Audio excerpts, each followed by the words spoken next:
Let's discuss some of the tachycardia tools that might be in your toolbox, kind of a metaphor or analogy that we use a lot with this toolbox thing. And so there's several things that you would be able to pull out of your toolbox to help you with a patient whose tachycardia is causing them perfusion problems. One of the first and easiest ones would be vagal maneuvers. The vagal maneuver that we recommend and believe is safe to use is the Valsalva maneuver. That's where you basically have your patient bear down.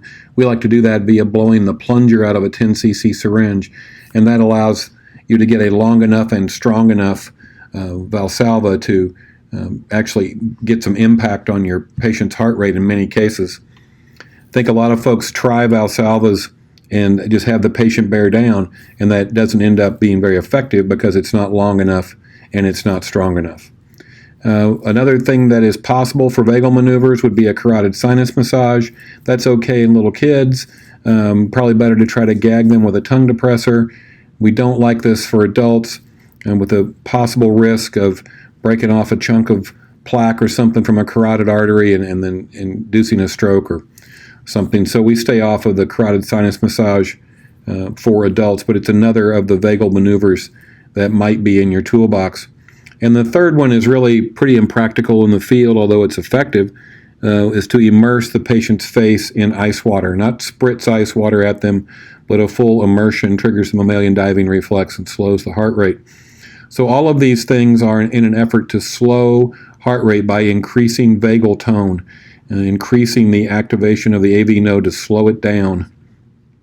And so these may or may not be effective, but they're easy and can be done without an IV or while you're getting an IV. And so they're in your toolbox and one of the first things you're going to go to in tachycardic patients that are not unstable yet. Now, the tachycardic patient that is unstable is going to get cardioversion. It's going to get cardioverted. We're going to use cardioversion.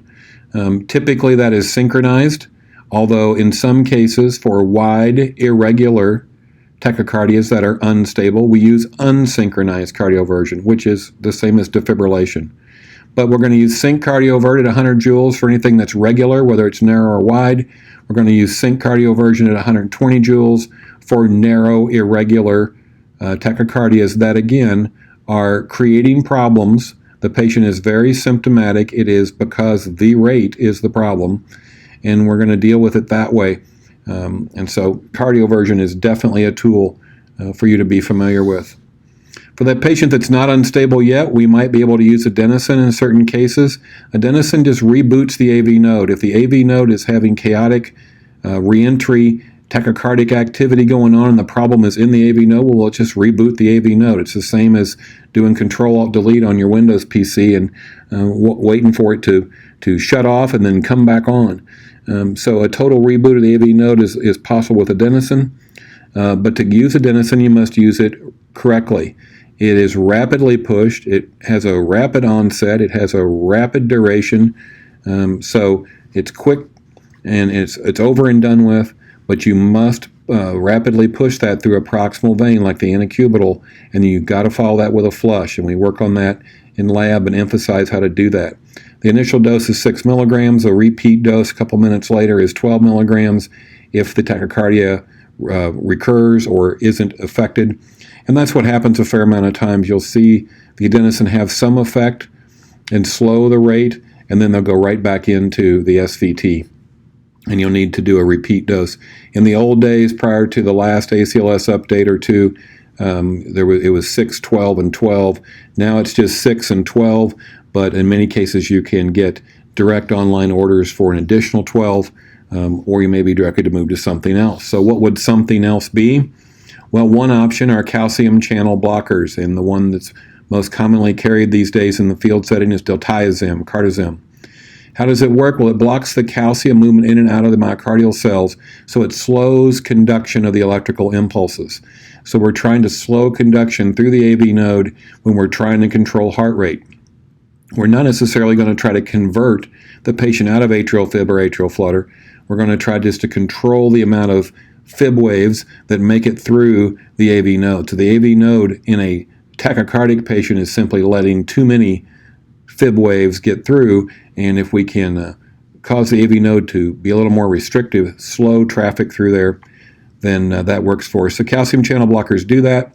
Diltiazem is the current choice. Verapamil was a choice in the past and is still around and still used. I think it's used mostly when you don't have diltiazem for whatever reason.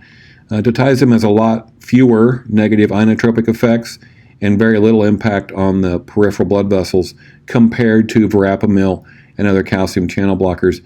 Another side benefit is that diltiazem does dilate coronary arteries. So diltiazem, good med. The dose 0.25 milligrams per kilogram over 2 minutes, and we work on the math part of that as well as the logistics and the plumbing and how to give that in lab sessions. Amiodarone may be something that you would use for some of these tachycardic rhythms, particularly wide rhythms, although it has some effect in atrial flutter as well. Amio is a very complex medicine. It has multiple actions. So you have this one tool that will do several things, kind of like a crescent wrench. You're able to tighten a bolt with it. You're also able to pry with it and hammer with it, although it wasn't necessarily designed as a pry tool or a hammering tool. Amio is kind of that way as well. The thing to remember about Amio, it's got a very long half-life, like 6 weeks. And so once you give them Amio, they're going to wear it for a while. And so for that reason alone, we like to use caution and think it through and make sure that we don't just reach for Amio without considering other options. But in some cases, it is the best thing for us to use. It has sodium channel blocker properties. It has calcium channel blocker properties. It has beta blocker properties. It has several properties. Unlike some of its other cousins in the class 3 antiarrhythmics, it has several effects. So the sodium channel blocker, property means that it will widen that QRS and lengthen that QTC. So Amio in a patient who already has a prolonged QTC or is maybe at risk for torsade already, Amio is not a good plan. You can get unwanted effects like torsades, and then you can overact a little bit. It can give you some bradycardia or maybe some AV blocks and that sort of thing. So then the last one thing in your toolbox are beta blockers.